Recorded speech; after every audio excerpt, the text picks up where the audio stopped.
కొంచెమన్నా సిగ్గు అనిపించట్లేదా package star? ఒక చిన్న పిల్లైన సుగాలి ప్రీతి కేసు మీద అబద్ధాలు చెప్పి గెలిచావు, గుర్తుందా? ఏం బతుకయ్యా ఇది. అండ్ ఆంధ్రప్రదేశ్ ప్రజలారా, అసలు ఈ కేసు వెనక నిజ నిజాలు ఏంటనేది మీకు క్లియర్ గా క్షుణ్ణంగా వివరిస్తా, ప్రతిది ఎవిడెన్స్ తో చూపించి. సుగాలి ప్రీతి 10వ తరగతి చిన్నపిల్ల మీద జరిగిన రేప్ కేసు ఆగస్టు 19వ తారీఖు 2017వ తారీఖున జరిగింది. వీళ్ళే ఈ ప్యాకేజీ స్టారు, ఈ చంద్రబాబు నాయుడు అనే వ్యక్తి వీళ్ళే కదా ఉండింది.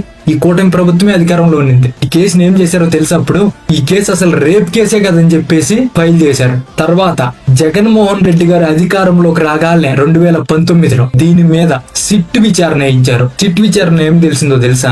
నార్మల్ కేసు కాదు, ఇది ఒక రేప్ కేసు అని చెప్పి 2019లో జగన్మోహన్ రెడ్డి గారి ప్రభుత్వంలో నిర్ధారణ జరిగింది. ముందున్న ఈ కూటమి ప్రభుత్వం వాళ్ళు ఎందుకు చేయలేకపోయారు? ఎందుకంటే వాళ్ళ అధికారులను అడ్డు పెట్టుకుని వాళ్ళకి సపోర్ట్ చేస్తూ ఈ కేసు రేప్ కేసే కాదన్నట్టుగా ప్రూవ్ చేయాలని చూశారు. దాన్ని ప్రశ్నించాడు ఈ ప్యాకేజ్ స్టార్. ఈ రిపోర్ట్స్ ప్రకారం జగన్మోహన్ రెడ్డి గారు 27వ తారీఖు 2వ నెల 2020 GOMS నెంబర్ 37 ప్రకారం ఇదే కేసుని క్లియర్ గా కనపడుతుంది చూడండి. Central bureau of investigation CBI కి సబ్మిట్ చేస్తూ ఇష్యూ చేసిన జీవో.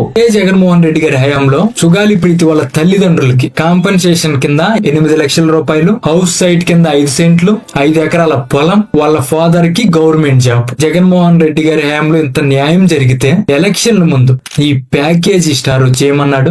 ఎన్ని అబద్ధాలు చెప్పాడు. మీ కూటమి ప్రభుత్వంలోనే జరిగిన రేప్ కేసుని అసలు అది రేప్ కేసే కాదని చెప్పి ఎవిడెన్స్ లన్నీ తొలగించేసి వాళ్ళకి అన్యాయం చేసిందే కాకుండా అది జగన్మోహన్ రెడ్డి గారి ప్రభుత్వంలో జరిగినట్టు వక్రీకరించి జనాల్ని మోసం చేసే ప్యాకేజ్ స్టార్. గుర్తుపెట్టుకో ప్రజలారా, ఒక్కసారి ఆలోచించుకోండి. ఇలాంటి 12వ తరగతి ఫెయిల్ అయిన ఇలాంటి రాజకీయ నాయకుడిని మనం గాని క్షమిస్తే మన బ్రతుకులు నాశనం అయిపోతాయి. ఈ వీడియో మీద మీ ఒపీనియన్ ఏంటనేది కామెంట్ సెక్షన్ లో తెలియజేయండి.